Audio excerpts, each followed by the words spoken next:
We are the sons and daughters of the soul. We are resilient and forever forward-thinking. We ask for nothing else than the opportunity to live and to create the lives that we were meant to live. We want nothing but an equal chance at options and possibilities. The same possibilities and options to live out our potential as our fellow man. We want to be heard, understood, and expressive in our reality. We are the future. We are the creative. We are here.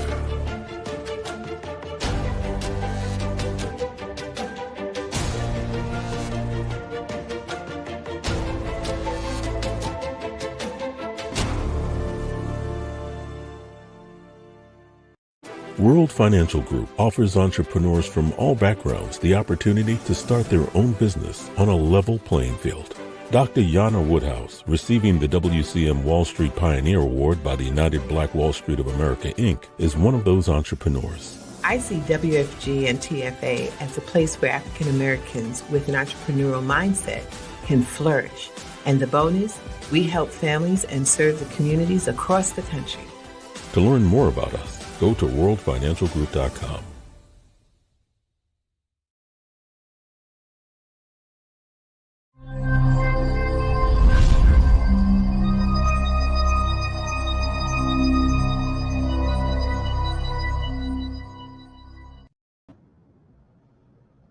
Hello, and welcome once again to another fantastic Tuesday where we here at Leverage Credit Recovery do what we do best, which is helping you get back on track. Happy belated Thanksgiving. Happy holiday seasons. I hope everyone had a wonderful, safe, and as overfilling the Thanksgiving wishes. I hope you enjoyed. I hope you got back and forth safely. And now we're getting ready to dive into the gifting season. So again, be cautious, be vigilant, be another good word that I need you to be conservative, and understand that, again, this money don't grow on trees. If you have been doing some of the maybe not most appropriate things when it comes to your finances, well, I hope that as we maneuver through the remainder of 2024 and get into 2025, you start adhering, start listening to some of these jewels, these gold nuggets that we keep giving out to you. Now, I know we are a financial show and we're going to always be a financial show. And I got some great news that I want to share with you. But today we're going to continue where we left off. And we were talking about this democracy thing. Ladies and gentlemen, I want to make something abundantly clear. This all ties in together. It all ties in together. Now, I also want to make something clear as well. I am my own person. And being my own person, I do get the liberties and the opportunities to say what I want to say. This is not a reflection on any entity whatsoever. We all have our opinions. We all have our spaces and places where we can go to share those opinions. And we have to always be mindful and respectful of those who are out there in the broader audience, because we never want to offend anyone.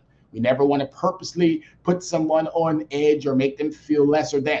These conversations are for grown-ups. These are for people who are on the same level. And we may agree, we may disagree, but that respect and that understanding of everyone is always first and foremost in my heart and in my brain.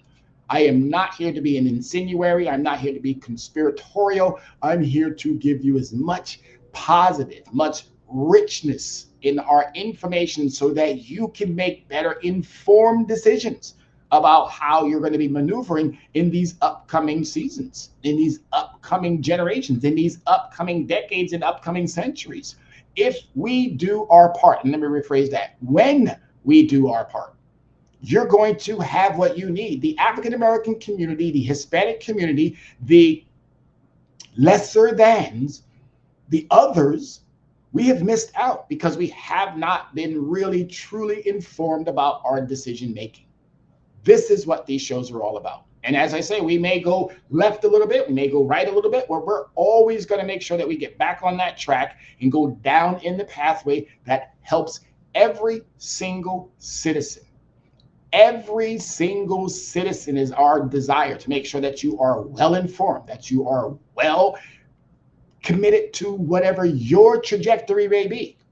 but you're going to need this information. You're going to need this information. And I'm so happy and pleased that I'm able to be part of Soul City Network doing what we do here. And that is to make sure that you are informed and have the most up-to-date, latest, greatest information. So with that being said, I want to thank always the individuals who chime in today, meaning right here live. So go ahead on out there. Let them individuals know that we are here. We're doing what we need to do. I want to thank Soul City for being the outlet that gives me the opportunity to do what I'm able to do.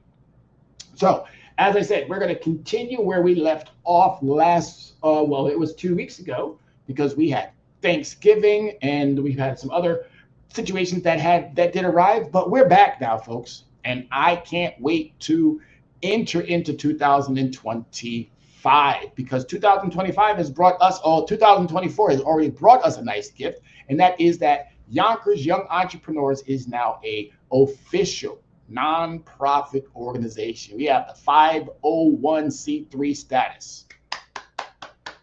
And trust me when I tell you, they don't give that out to just anyone. So we are ecstatic. It's been 10 years in the making. We finally have hit it. We got a for-profit entity. We have a nonprofit entity. And all we're looking to, as I said, to enrich, empower, inspire the communities that we are in to make sure that they thrive. $1 trillion economies, folks. $1 trillion economies. You can't make money in these situations. It's not the economies, it's you. And our job is to help you understand, how do you make your money work for you? If you don't know Dr. Yana B. Woodhouse, well, that's hers. That's all hers. And I'm going to constantly keep giving her the credit for that. How money works. How money works. If you don't know how it works, it's working harder for somebody else. And you need to start making it work harder for you. Just that simple. So let's go ahead and dive on into the topic today. We're going to continue, as I said, finishing off with the death of democracy. Now, we just had an election. That election has revealed some really crazed understandings. Yeah. Again, the man won. The man won. There's no getting around it. Done, over with, conceded, moving on. And we need to make sure that we're vigilant, that we're paying attention, that we're watching. All right. Our democracy is not dead, but there is a slight understanding that it is heading towards that grave. Whether, again, as I said, you like what you hear, you like what you don't hear. But now your job as a citizen is to be informed, to make sure that you understand, and not just understand for your benefit, but for the understanding of those coming behind you.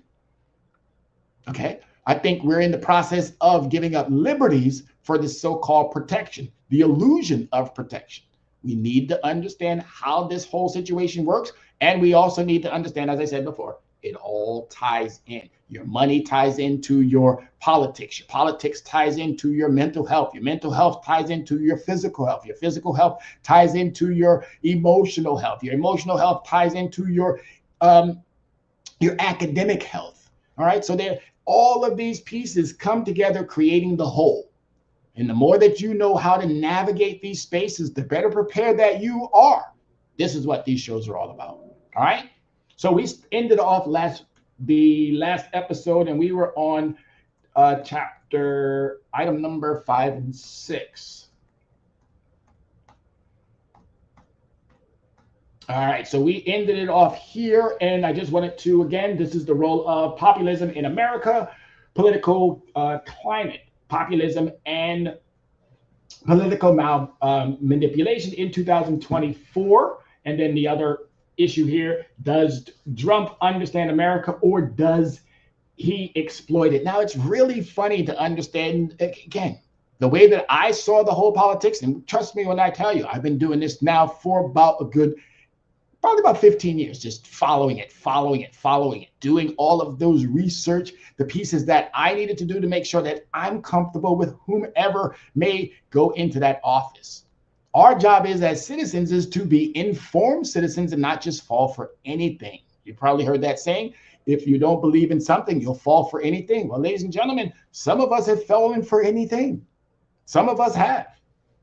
But nevertheless, appeal to populist leaders. Why figures like Trump resonate with disillusioned America, exploitation of economic fear, populist messaging often targets frustration for the struggling middle class. And that's where, again, the individuals that hands things over, the middle class built this country, the middle class.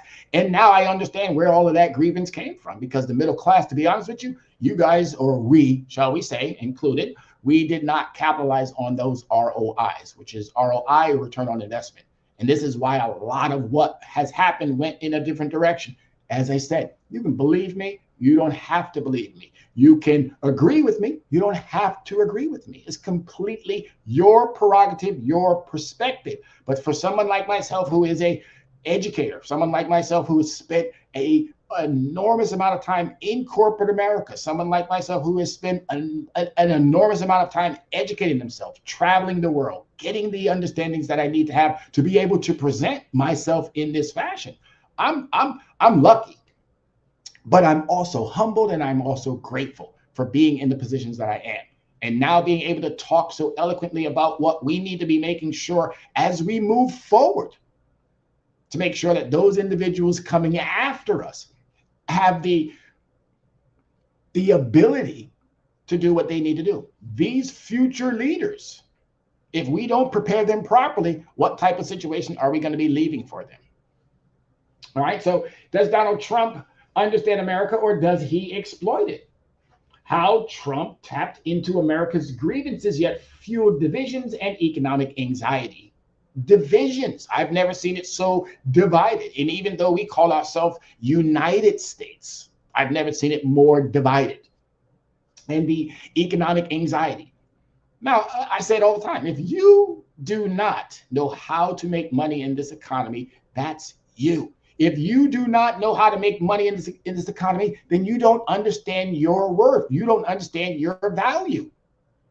That's something that we have to correct. That's something that we have to get better at. That's something that we must make sure does not continue into the next generation or into the next decade. We have to make sure that every single citizen is informed and is capable of maneuvering in these spaces where sometimes it might even seem that we don't even belong in. All right. The role of populism in creating a strongman appeal, sometimes at the expense of democratic values. Again, I might not agree with all of my Republican friends, and they might not agree with me. I'm no longer a Democrat. I'm an independent. I'm someone who really believes that both parties have contributed to some degree, this situation that we currently find ourselves in. And we don't know what is going to come. And that's why I said I'm not a conspiracy theorist. I'm not someone who hones in on this, or hones in on that, and then run with it. No, I learn as I should, in which I'm asking everybody else equally to learn as we go along, but be vigilant. You got to know what's going on in order to be able to recognize when something hits your front door and you might be thinking, this doesn't sound right. All right. So again, campaign rallies are vibrant. Every events where political leaders connect with supporters, emphasizing populist themes to resonate with the general populace. Below are notable examples. So Donald Trump's rally in Pennsylvania. Donald Trump held significant rallies in Butler, Pennsylvania, making his return after an attempted assassination, which again, thank God that it didn't happen. I'm so pleased that, not even pleased, I'm just grateful that nothing transpired that would have really had us talking about something that we, again, should not be talking about. At the same venue in July 2024, the event was built as a triumph to American spirit, drawing thousands. And this is how they get you. They build these events up, they draw you in, and then hopefully they live on those promises. But I've said it before, and I'm going to constantly keep saying, America has been the land of promises made and promises barely kept. The rich got richer, and the poor have definitely gotten poorer. Kamala Harris and Tim Walz had a rally in Pennsylvania as well. So Philadelphia. So you can see that Pennsylvania element had a lot to do with the election. And now that I found out that marginally lost in those states, but nevertheless, it is what it is. The president-elect is now Donald Trump. Just that simple. So nevertheless, they still had these rallies. These rallies drew in crowds. The crowds showcased their campaign focus on unity and progress. So we had a situation where one party was focusing on unity and progress, and the other one was triumphing the spirits of America. So populist messaging, populist rhetoric often emphasizes the interests of ordinary people against perceived elites establishments. For instance, during a campaign, Donald Trump frequently highlighted themes of economic nationalism and criticized political elites, resonating with many voters who felt marginalized. Absolutely. Again, tapped into every ethnic group's grievances. Senator Kamala Harris addressed issues like economic inequality and social justices, aiming to connect with the broader base of voters concerned about systemic disparities. Absolutely. Both parties did what they needed to do what? Get that vote. And the vote was cast. Votes were cast. Votes were given. This time, the Electoral College didn't have to change anything. And if you don't understand anything about the Electoral College, I believe when we dip into our civics conversation, I'm hoping that more people will get in tune with how the country truly works. In order to understand the country, you have to know the country. All right. In order to understand it, you just can't focus on your individual concern in your ethnic group. You have to know the broader understanding of the country. Civics must, just like financial literacy, must become must become focal points. They can no longer be backseat of the bus issues. They have to move up to the front. Got you, STEM? I understand it, but we need to definitely make sure that civics and financial literacy is back at that forefront of the conversation.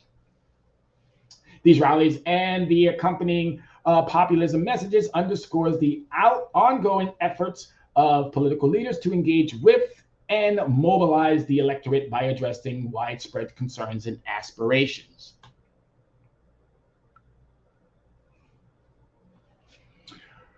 Figures like Donald Trump resonate with many disillusioned America due to the combination of rhetoric. Disillusion, that's another one of those things that we still got to get more. Why are so many people disillusioned about how this country works? How did we get so off track?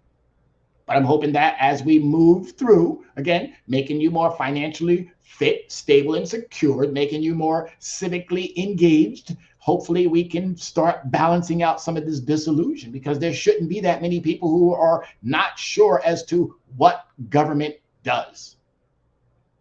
So here's some of the issues that we found to be some of the most popular anti-establishment personas. Trump images a political as an outsider and disruptor, appealing to who feels alienated by traditional political institutions. True indeed. True indeed. He, as I said, he tapped into those grievances.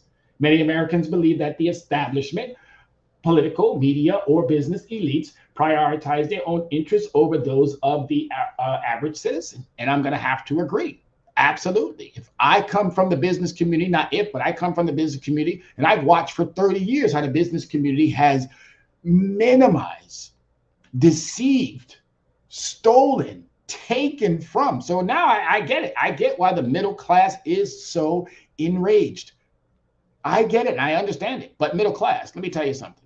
You yourself have to look in the mirror just like I looked in the mirror, and you have to say, hey, you know what? Yes, maybe I need to do a little bit more myself. Just don't require upon your government to do everything for you. You yourself have to also look in that mirror and say, hey, you know what? Yes, I need to cut back on some spending. I need to minimize. I don't need to reward myself every time I get paid. Sometimes I might have to say, okay, this week I'm not going to reward myself. Next week I will reward myself. I can't overindulge in that rewarding as well. You should definitely pay yourself for your hard work, but you should also live up to your obligations. And that's as a nation as well. Too many times that we have faced the nation, but the nation was going into a default. We should never be saying to the nation, as we should never be saying to ourselves, that we're not paying our bills. Always pay your bills and pay them in a timely fashion so that your creditors understand, yes, trustworthy. Some of the messaging out there populist messaging such as Make America Great Again tapped into the nostalgic desires to return to a previous or perceived better economic times, particularly for the working and middle class. By focusing on national pride, economic strength, and job security, he framed himself as a champion of everyday Americans. Unfortunately, folks, I'm sorry. He tapped into it, but was his, or has his, shall we say, demeanor been the same? We can beg to differ. Nevertheless, another item here, economic focus. Many disillusioned Americans faced economic insecurities due to staggering wages, job losses in manufacturing, and the rising cost of living. Trump promises to bring back manufacturing jobs, cut taxes, and reduce foreign competition resonate with people who see these issues as central to their financial struggles. Ladies and gentlemen, let me be clear. If there is a nation out there that's producing goods that, if again, look in the back of your shirts, look under your hats, look in your closets, look at all the stuff that you have in your house, and I bet you 98% of it, that's pretty high, but I'm gonna say it anyway, 98% of it comes from a different country. A different country where they're paying their workers wages in the cents, barely reaching $2 and $3. How do you bring that back to the country? How do you bring that back into a country that used to produce everything? Oh, not everything, but as much as it could. How? How do you do that? Georgia has one of the lowest minimum wages, and I guarantee you the companies that are paying $1 and $2 over in foreign countries for us to get our goods, they're not going to go back. They're not going to come back to Georgia. And even though it's one of the lowest states, $5 and something cents is the minimum wage. They're not, because they're able to produce these goods that we buy on a regular basis. And guess what we do? We love to get it at cheap. So if I can get it produced at 25 cents or $1 and then charge you $17 for it, they're not going to come to Georgia and pay $5 and then have to charge you how much then? $40, $80? You willing to pay that much? You got to know things, folks. You got to understand how this all works. And the way that it's being presented looks rosy, looks cool, but I'm guaranteeing you, you're going to find out that it's not as, shall we say, as colorful as it seems. All right, immigration and cultural concerns.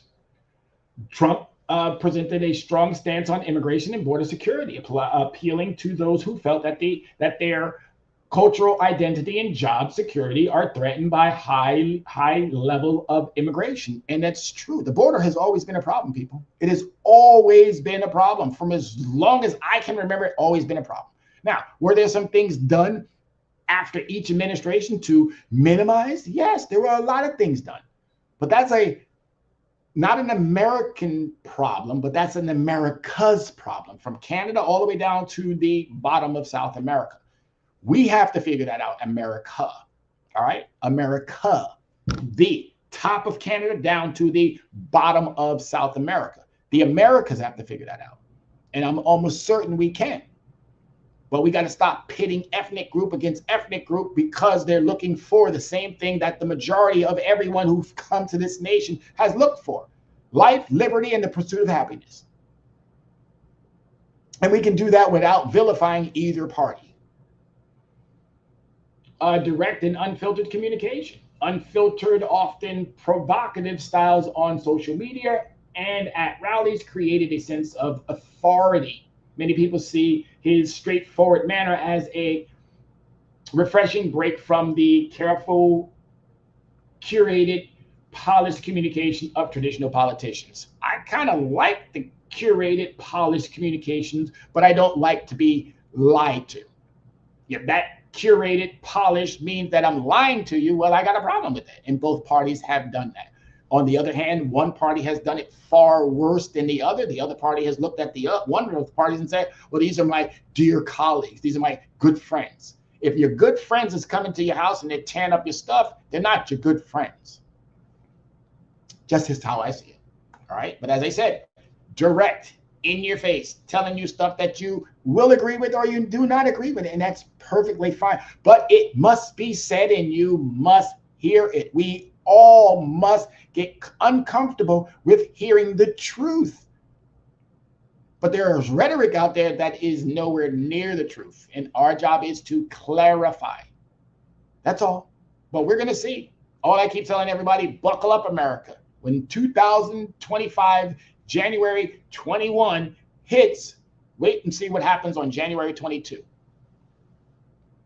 All right. Distrust of media and fake news by framing the media as biased and labeling critical coverage as fake news. Trump appeared to those who felt like the media is part of the elite establishment. Well, again, believe what you want, see what you want, understand what you want, but do your own research. Stop taking opinions from those who are opinion reporters, or stop taking those from individuals that you haven't really checked in to see if they're even a real true reporter. TikTok is not a news outlet. Facebook is not a news outlet. Instagram is not a news outlet. Twitter, X, not a news outlet. Get your sources from those who do the research and the investigative reporting. No, do we need more to talk about internet when it comes to that? Do we? I don't think we do. All right, strong national identity. Trump emphasizes in America's sovereignty, military strength, and national pride resonates with voters who feel that America has lost respect on the world stage. I'm a soldier. I'm someone who's traveled the world. And I can tell you right now, we haven't. We haven't. We've strengthened our allies. We've made it a lot more secure. It's just that sometimes we get individuals into those spaces and places who don't necessarily give off that understanding. We are still 8 times stronger than our nearest ally. Trust me when I tell you, those who are not nowhere near closest to one of our allies, how do you even think you're going to compete with somebody who's 8 times stronger than your nearest ally? We are the economy that is the envy of the world. So we haven't lost any pride. Unfortunately, we've given up on believing in our pride. And that's what was tapped into. But as I said, the man won. He's in there now. So political success stories. For some, Trump's background as a wealthy businessman is inspiring. Supporters often see him as a proof that a self-made success can break into the political system and fight for their interests, despite his wealth and elite status. Woo, child, let me tell you right there, that one is a far stretch, Again, I'm not putting anybody out there. I think rich people do what they have to do. I think poor people do what they have to do. But this whole trickle-down economic notion, sorry, folks, it was a joke. It was a joke to begin with. It was a joke from number one that we're going to allow rich people to get. They're going to put into this bucket, and then the overflow is going to come down, and it's going to then end up in the hands of the middle class, keeping those ladders, those steps to that next level so close together. Unfortunately, no. Bucket got full, cup got full, and then they put another bucket underneath that cup. Bucket got full, cup got full, and then they put another bucket underneath that cup. So the actual overflow that was supposed to happen never truly happened. So, and then again, leading up to wage stagnation, leading up to job insecurity, leading up to at-will states where you can be fired at just the whim. That's what happened. That's why there is a lot of a disconnect with this whole understanding that businessman of that stature is now automatically going to resonate with someone that's poor. Sorry, folks. I'm just saying what too many of us should be saying and aren't saying. Just that simple. I'm wishing and hoping for the best. And I do that for every single administration, whether it is the administration that I voted for or if it's the administration that I didn't vote for. But I'm always looking out for us, the citizen, every single day, us, the citizen, that we hold each one, whoever it may be, accountable to doing our job, not their own interest. So Trump appeals is particularly strong in rural areas and former industrial towns where residents feel forgotten by mainstream political classes. And unfortunately, that's another thing that you have to be able to know what government does. If you know what government does, you don't go outside your state and blame those who are not part of your state. You should be looking within your state. You shouldn't be letting a governor or a lieutenant governor or an AG or anyone in that realm or that space. You shouldn't be letting anyone in the council, your city councils, or however your political situation works in your community. You should know more about what goes on from the dog catcher all the way up to your mayor. You should know everything, and not everything, but as much as you need to know to make sure that the individuals who you put in power are fighting for you and not for their own interest. And unfortunately, both parties have strayed away from doing the people's work. Both parties. All right, so in summary, Trump resonated with disillusioned Americans, lies in his ability to articulate frustration many have felt for years by framing himself as an alternative to the system that those individuals see as self-serving. Ladies and gentlemen, there's something called the Emoluments Clause. Trump has made more money as president almost as much as he has not being president. And there's a separation of these responsibilities that come with the presidency.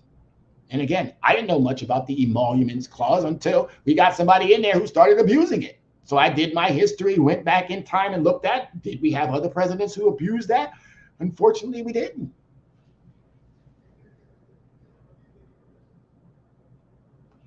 So Trump's approach to politics raises a critical question. Does he understand the needs and the desires of Americans, or does he exploit their values? Or, their vulnerabilities? The answer may be a combination of both. As he raises an enduring appeal, reveals both a deep understanding of Americans' disconnect and an ability to leverage it for personal and political gains. Got to be careful, folks. We got to be careful. Our leaders should be serving us, the public, and not their own interests. If you have no desire to serve, then you should not be offering yourself for service. It's just that simple. If you have zero desire and you're looking at the grift, or you're looking at whatever ulterior motive that you may have, then you should not be in those particular spaces of where the requirement is to uphold the Constitution, and the other requirement is to serve the people. Understanding American psyche, tapping into disillusionment. Trump has an undeniable knack for identifying frustration of Americans, especially for those who felt like left behind by globalization, technology, and demographic shifts. And it's rightfully that you did. It's rightfully that you are upset that manufacturing has left your city. But maybe you should have looked at the mayor and say, hey, Mr. Mayor, why don't we have any manufacturing companies? You should have asked the governor, hey, Mr. or Mrs. Governor, how is it that we don't have any companies that we used to have? Where did they all go? You, as with me, we got comfortable. We got comfortable with cheap goods. We got comfortable with cheap goods. We got real comfortable with cheap goods.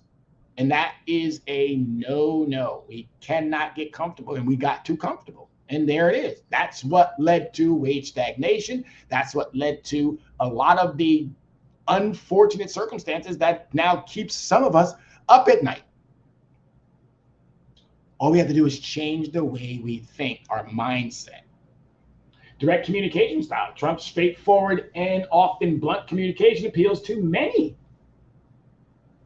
Okay, it clearly worked, but what and how will it produce what we're hoping that it will produce? If it does, ladies and gentlemen, dodge the bullet. But if it doesn't, what harm is it going to do? All right, exploiting fear and division. Leveraging economic insecurities. Trump rhetoric around trade, immigration, and America First policies resonate with those anxious about economic stability. if you're the envy of the world, then maybe you should be looking towards your business or your company and saying, hey, why is it that I can't pay my workers more? Why is it that I can't make sure that they have healthcare? Why is it that I can't make sure that they have dental? Why is it that I can't make sure that they have vision? Why is it that I can't make sure that they have some form of daycare, baby care, after school care, whatever it may be? Why? But we'll reach out to the largest entity, which is the United States government, that has its hands full with 50 states, but we can't look within our own four walls and say, hey, how do you help us out? Well, I can tell you one big part of it is fair taxing. All right? Fair taxing, making sure everybody pays their fair share. Everybody pays their fair. If you're in the United States doing business, you need to make sure you're paying your fair share. There shouldn't be all these loopholes that allow for companies that make trillions of dollars to escape paying their fair share. Fueling cultural and racial divides. Trump's rhetoric has at times played on racial, cultural, and social tensions. For what? Again, creating these other situations, these otherings. And we need to be better at making sure that that is not happening. There can be no otherings. Just that simple. Can be no otherings. And we have to do a better job at making sure that that doesn't happen.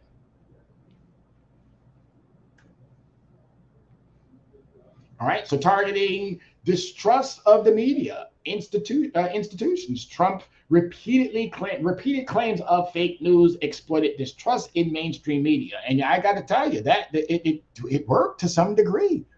I don't believe in all of them. I don't trust them all, but I did do my due diligence in watching all of them, as many as I can. You can't watch them all, obviously. I watched the local. I watched the national. I watched the Fox. I watched the OANs. I watched the Max. I watched the CNNs. I watched the MSNBCs. And I waited for individuals to tell me something that was so far-fetched. And then I went out and I wrote a little article on it, or I wrote a little something to rebuttal. But I stayed informed and I stayed engaged. Navigating populist sentiment and political gain, championing simple solutions to complex solutions. Trump's appeal lies on his ability to offer simple solutions to complex problems. A lot of things do need a bit of a complexity understanding towards it. And we can't just always expect to get the okey doke or the snap of the fingers type solution. It's not going to work that way. But do we need to spend years and decades reevaluating? Absolutely not. There are some things that can be fixed with proper understanding and then proper execution. But proper understanding has to come first. But we've done things in this country that has really, why is it that we wait for 999 accidents to happen at that one corner before we decide to put up a light? Again, there's a lot of things that we don't do and we should be doing. I hope this will open our eyes to get us to start seeing, you know what? Yes, us. Look at you first, then go out and say that it's somebody else. But look at you first. Make sure that you're contributing and you're doing your best. Then you can go out and you can say, okay, I'm doing mine. How are you contributing? Fostering loyalty through identity politics by positioning himself as the voice of real America. Ladies, sorry. Okay, neither party can really say that they identify with real America. Neither party. Because why? Because primarily, the majority of Congress is rich. The majority of the individuals who claim to be serving America are wealthy. Okay, a lot of these businesses that we work for are uber wealthy. So their allegiance doesn't lie with us. Their allegiance lies with themselves. In that higher echelon, they may say, oh, well, this is an elitist, or he's an elitist, or she. But if they're all in that group where they're the haves and we are the have-nots, need I say more?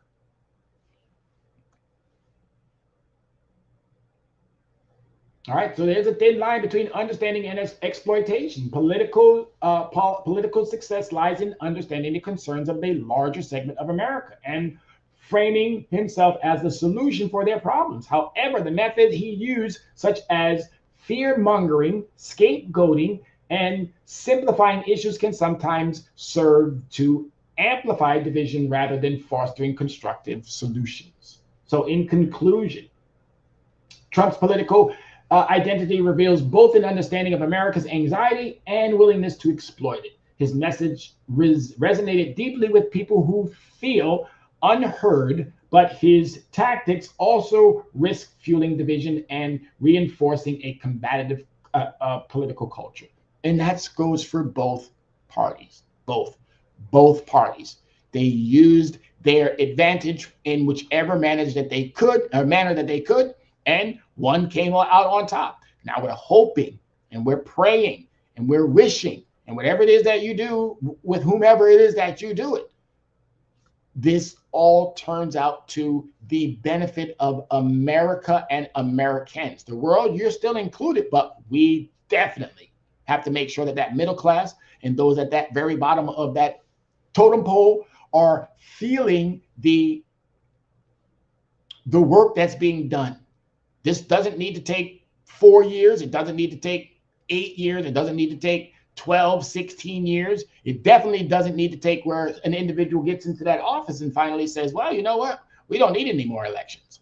I'm just going to be the top dog. I'm just going to be the commander in chief or whatever dictators choose to call themselves. But that's not what America is all about.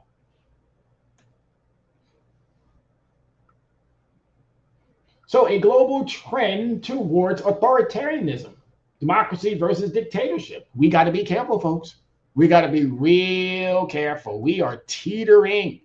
And I can say for the students that I have in my class, these are boisterous individuals. You think they're going to focus or be anywhere near close to somebody telling them what they're not going to do? We as Americans barely want to stop at a traffic light. We barely have time to cross a drawbridge or whatever the circumstances may be. But we're going to have someone telling us what to do, orchestrating our every move. Got to be careful what sometimes you vote for, because it could be something that you don't really want to end up with. All right, so many countries have experienced shifts towards authoritarianism, marked by centralized power, weakened democratic institutions, and restricted citizens' liberties, giving up that liberty for protection. Here are notable examples, including Turkey, Hungary, Brazil, Russia, where leaders have consolidated power and altered political landscapes. Hungary, with Viktor Orban. Hungary has shifted significantly towards authoritarianism. Orban has championed a form of liberal democracy, centralizing power, curbing media freedoms, and weakening judicial independence. That's not going to work. We have a constitution in this country. That's never going to work. Never. So nice direction for Turkey, or Hungary, but it's not going to work here. We got Turkey with Erdogan, and has overseen a majority authoritarian shift, consolidating his power by changing Turkey's political structure from a parliamentary to a presidential system throughout a 2017 referendum. Again, not going to work. Not going to work in this country. It's not going to work in this country. None of these individuals would ever be successful. And for someone to think that they can steer us in that direction, it's not going to work. Brazil. Bolsonaro, faces widespread criticism for his authoritarian tendencies, particularly in his disregard for democratic norms, attack on the judiciary, and the polarizing rhetorics. Are we seeing a pattern here? Are we seeing a pattern? Tell the people that the press lies. Tell the people that the judiciary doesn't do what it needs to do. I, the only one who can fix things. Does that sound familiar? Are we seeing a pattern here emerging? Russia, Vladimir Putin, has transformed Russia into an increasingly authoritarian state since coming into power in 1999. Putin has consolidated control over government institutions, silenced opposition, and heavily restricted media freedom. See a pattern, you see a pattern, you see a pattern, you see a pattern. You may not thought you heard what you heard during during the elections or during the lead up to the election, but you're seeing a pattern. Common themes in authoritarianism. In these cases, several common strategies contribute to authoritarian consolidation: centralizing power, executive power, silencing opposition in media, undermining judicial independence, and nationalism and polarizing rhetoric. Seems like there is a pattern, and we have to be vigilant of making sure that that does not become our norm in this country. These examples illustrate the subtle erosion of democracy when leaders gain unchecked power and use legal mechanisms to entrench their authority, often under the gauze of protecting national security or stability. Said it earlier, didn't read this earlier.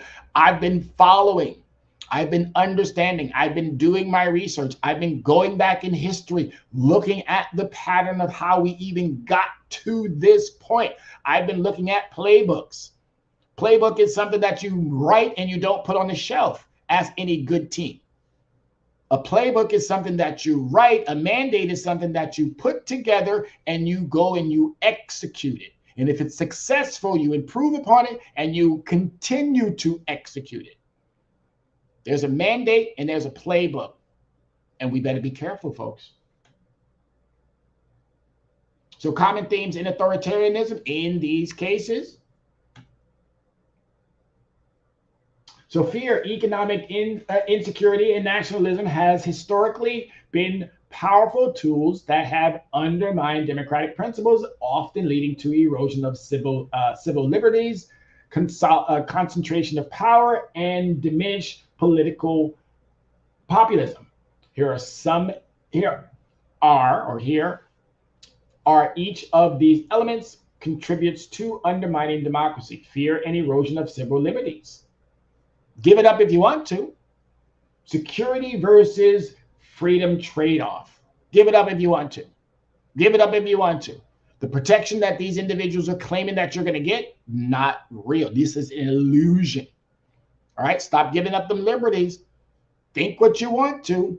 I believe, if I'm not mistaken, the top 2 searches on Google after the election was, can I change my vote? And what is a tariff? But you voted for somebody who said they're going to put these broad tariffs out there in the world. 20, 25% tariffs on countries that we get our material from, that we get our goods from.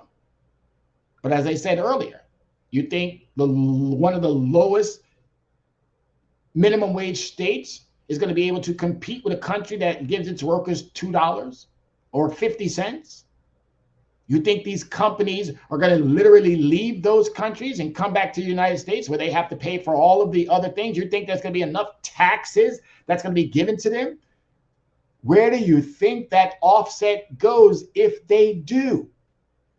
You, the consumer. You think things are high now? You think inflation that was at 6% or 7%, now down to 2%?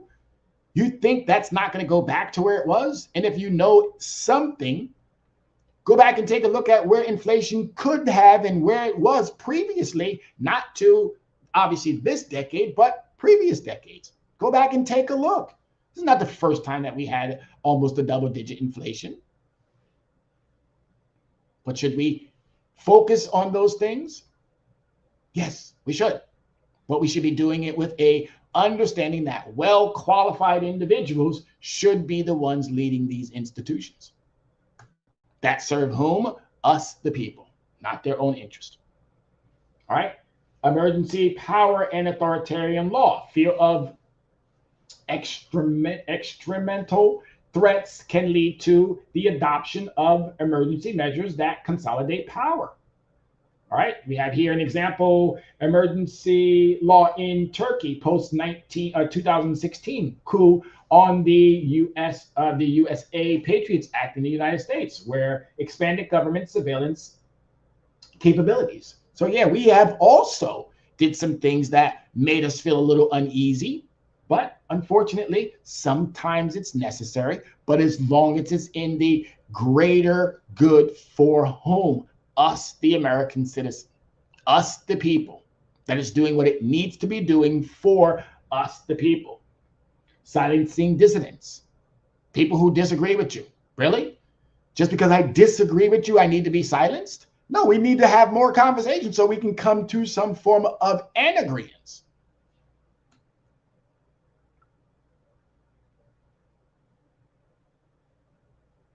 Economic insecurity and this search for stability. Desperations for strong leaderships. Well, we definitely need that with economies falter. When economies falter, citizens become vulnerable to promises of stable and prosperity from strong leaders who claim they can quickly solve economic problems. That's never going to happen. No, they give you a stimmy or they give you some type of temporary relief, and then you go out and buy a 60, 70-inch screen TV, or you go out and you do something reckless with that resources because you have no financial understanding or money management or even know how it works. This is why, number one reason why most of us who are in the middle class, we don't even know how to go into our boss's office and even present ourselves for a increase in salary. I grew up in a time frame where you had a 30-day review after your first hire. Then you got another 60-day review, which added up to a 90-day review. Then you got another 90 days, so that made it half a year. Then you got your very final review that lets you know, hey, you're in good standings with the company, and now they want to prolong your existence with that company. They want to give you more money. Every one of those reviews also equally gave you more money. Where did that go? How is it that some people now go 10, 15, 20 years without an increase in salary or an increase in wages, while everything else around them is going up? So yeah, think about that for a little bit. You're going to get frustrated. You're going to get mad. You're going to be all whatever it may be because of the fact that you haven't had the understanding of going to your boss and saying, hey, boss, we got to come up with some more bread. I say it all the time, or used to say it all the time. Cashiers have the biggest power. They have the most power because every single day they see their contribution to that institution that they're working for. Every single day. The most easiest job in the whole wide world, cashiering. I'm not going to say it's that easy, but again, you got to deal with customers. You have to make sure that the front of the area is all clean and nice and presentable. But nevertheless, when you till out, when you check out, you're taking all of those resources up to that office, tilling out, making sure that every penny is in that register, and you know exactly how much you were able to contribute to that store. We have to start valuing ourselves. We have to understand how is it that we contribute to our entities.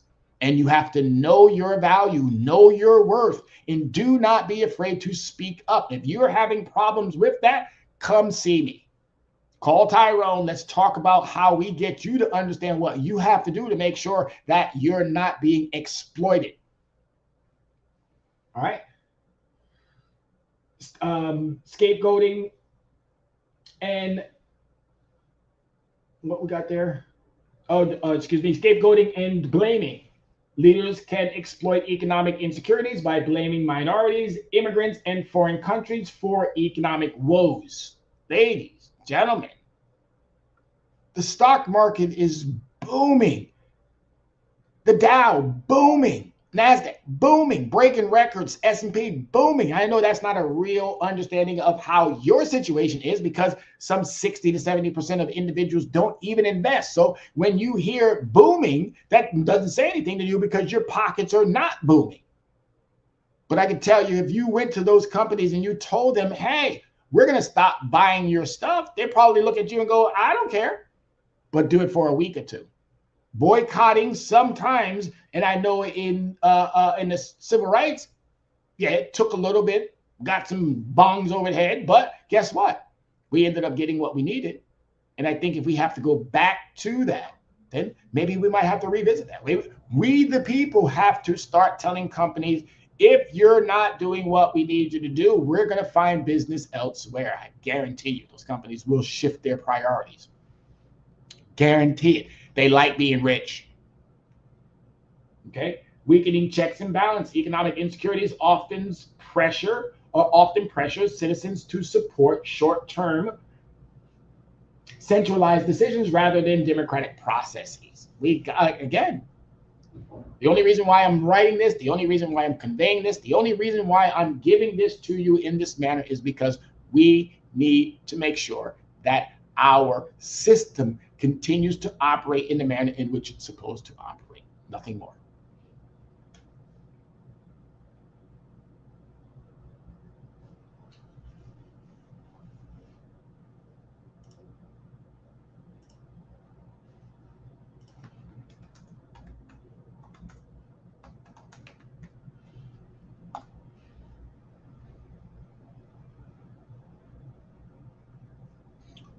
So as we continue, again, number 3, nationalism and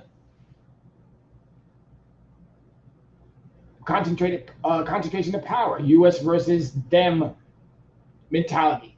For what? We are bigger. We are bigger. We are bigger. We are bigger. Our economy is bigger.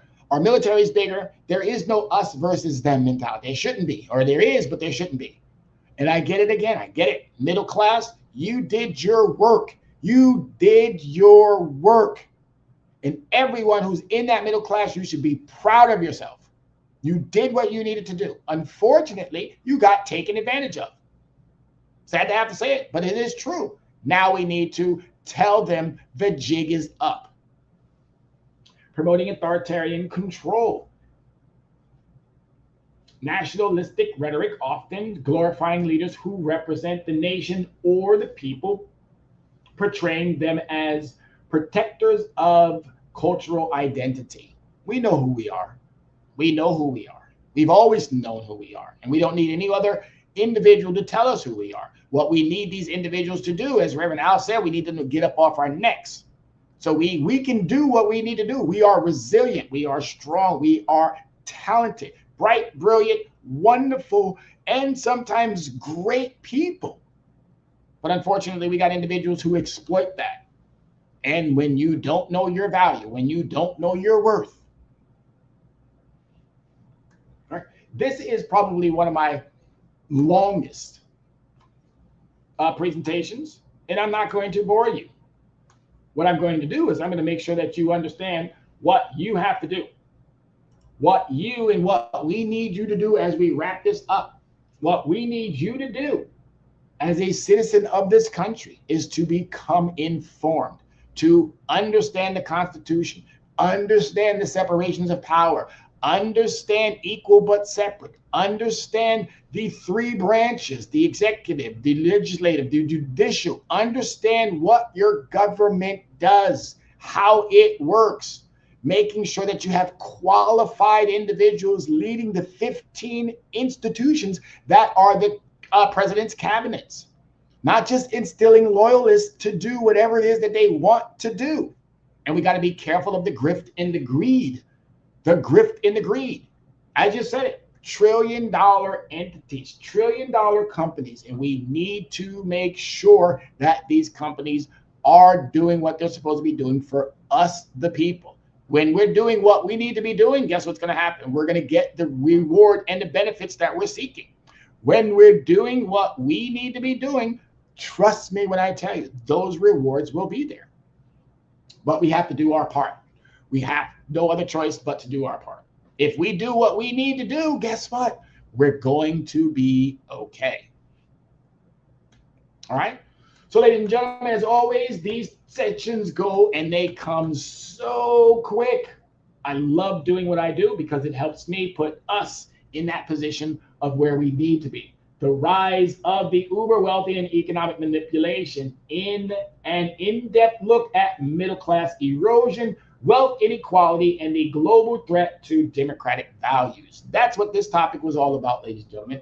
My name is Tyrone Glover, and I am the Dress Down CEO of Leverage Credit Recovery. Drop us a line, call, text, email, or link tree us today and get a free consultation, something that can help you navigate this space. 805-428-9424. Our link tree is Linktree at Leverage Credit Recovery, and our email is leveragecreditrecovery@gmail.com. We are on a variety of different social media platforms. Thank you, ladies and gentlemen. Thank you so much for giving us the opportunity to do what we do and for listening. Thank you, social media. Thank you, Soul City. Thank you, America. And I wish you all a wonderful and safe evening. As always, be safe.